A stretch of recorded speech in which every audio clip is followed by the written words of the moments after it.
Hey guys, Jesse from Full of Strength and Conditioning here with tip number 32 of my 90 fitness tips in 90 days. Just going to get this one quickly done on the road. I've got a few errands to run, so just trying to leverage my time, but still give you guys some good information that you can apply and hopefully get you a little bit closer to your goals, whether that be decreasing body fat, improving your overall health, body composition or performance. So the tip for today, guys, it's going to cover what to do when you're struggling against your vices.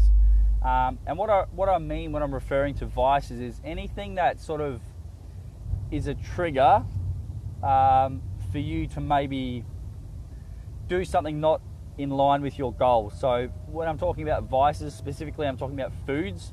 It's a specific food or food group that maybe lets you down in relation to your goals due to being overconsumed, or maybe just eating at the wrong time. And there's a couple of things you can actually do. So it's not all doom and gloom. There are strategies, there are things you can do to aid you in that time where you want to have that chocky, or you want to have those couple pieces of bread, things like that. So the first tip that you can implement, guys, is to rid your house of whatever it is in one go. So go and find whatever it is. If it's bread, if it's chocolate, if it's crisps, if it's pizza, whatever it is that's maybe letting you down that you shouldn't be having, or maybe you consume a little bit too regularly, go and grab it right now. Get off your seat, go and grab it and throw it in the bin. Because if it's something that you cannot control yourself with, if you don't have the mental strength to say no, then get rid of it. Rather than having yourself battle a mental strength issue, you can avoid that by just getting rid of the problem, which is the food. So a lot of people say they don't have the mental strength, or maybe it's a lack of focus to say no to these things when the times get tough. Instead of making the times become tough, get rid of whatever it is that's the roadblock or the problem. So that's strategy number one. Get the food that's maybe letting you down, or that's your vice, and get it out of sight. So that way you don't even think about it, you don't see it, and you won't be tempted to have it on a daily basis or whenever it is that you have it. The second strategy is to obviously minimize the amount. So if you have the mental strength to say no, or even have a reduction, that would be option number two. You go from having X amount to Y amount. Okay, so you just try and minimize if you have the strength and the capacity to actually do a reduction method instead of an elimination method. The third one, just bear with me, guys. It's just escaped my mind. It will come back. The third tip. Bear with me. The third tip. So we can have an elimination. We can have a reduction. It's coming to me. It's coming to me. Oh, this is a very powerful one. It's just come back to me. Have a think back to why you initially started on your journey. What got you motivated? What got you excited about changing your habits or changing your nutrition and training in your life? Why did you start?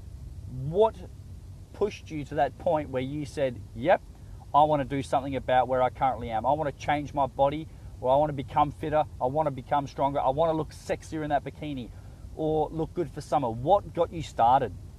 Okay, there may be a health factor associated with it. Perhaps your health has declined, or perhaps someone's given you a bit of a nudge and said, hey, you've put on a few kilos, you need to do something about it. So find that why. If you can remember why you started in the first place, that will give you hopefully enough inspiration to get back to doing what you need to do. All right. Another way that you can keep the motivation high, so to speak, is by writing this down. Make it something visual. Why did you start? my aim is to lose X amount of kilos in X amount of weeks. That is one example. Another example you can use is if there's somebody you aspire to be like or have a body that resembles this person, print it off, put it on the fridge, put it on the pantry, put it wherever those vices are, so that when you get tempted, you can look at that goal or you can look at that person and think, will this help me get to there, which is my goal? And more often than not, the answer is no.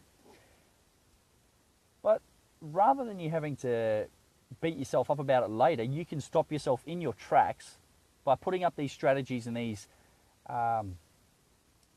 little tips, so you don't get to the point where you go and crave something or you want to go and choose the easy option.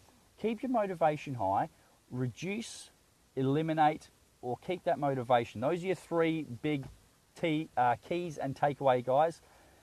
I hope it helps. It is a strategy that can be very powerful. Find what works for you though, 1, 2, or 3.